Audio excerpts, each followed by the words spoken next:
الحاقة. ما الحاقة؟ وما أدراك ما الحاقة؟ كذبت ثمود وعاد بالقارعة.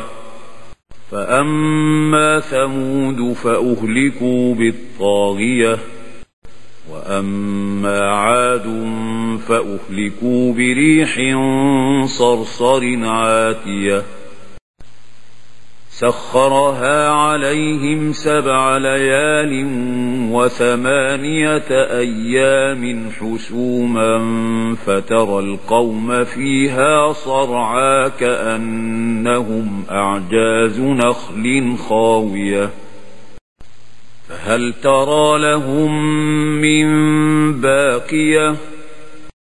وجاء فرعون ومن قبله والمؤتفكات بالخاطئة فعصوا رسول ربهم فأخذهم أخذة رابية. إنا لما طغى الماء حملناكم في الجارية لنجعلها لكم تذكرة وتعيها أذن واعية. فإذا نفخ في الصور نفخة واحدة وحملت الأرض والجبال فدكتا دكة واحدة فيومئذ وقعت الواقعة وانشقت السماء فهي يومئذ واهية والملك على أرجائها ويحمل عرش ربك فوقهم يومئذ 8. يومئذ تعرضون لا تخفى منكم خافية. فأما من أوتي كتابه بيمينه فيقول هاؤم اقرءوا كتابيه إني ظننت أني ملاق حسابيه فهو في عيشة راضية في جنة عالية قطوفها دانية. كلوا واشربوا هنيئا بما أسلفتم في الأيام الخالية.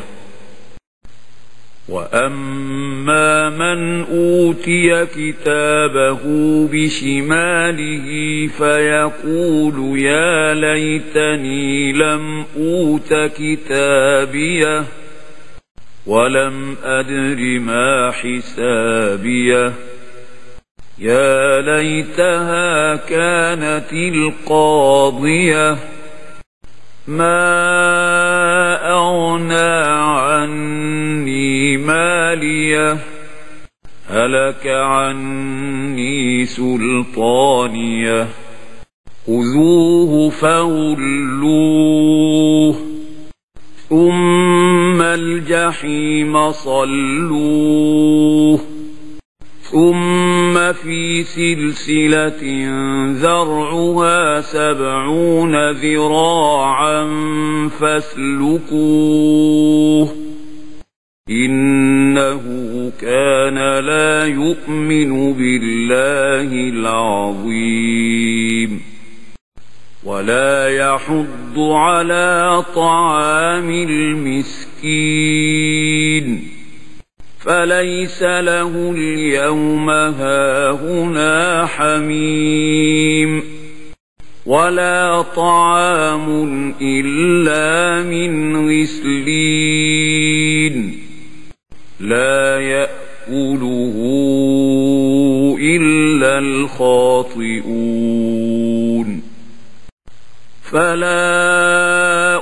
أقسم بما تبصرون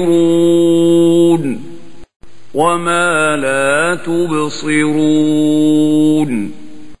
إنه لقول رسول كريم وما هو بقول شاعر قليلا ما تؤمنون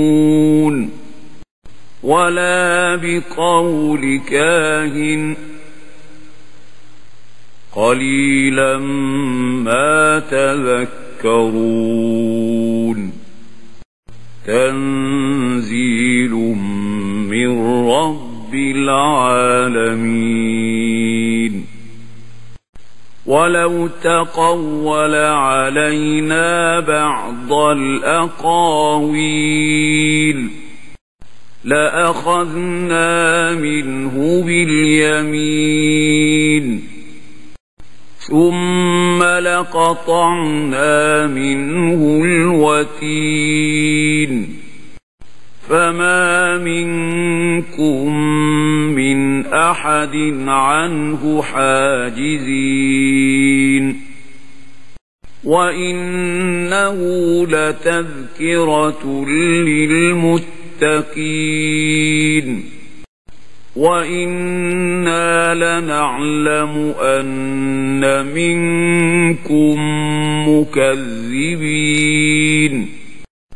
وإنه لحسرة على الكافرين وإنه لحق اليقين فسبح باسم ربك العظيم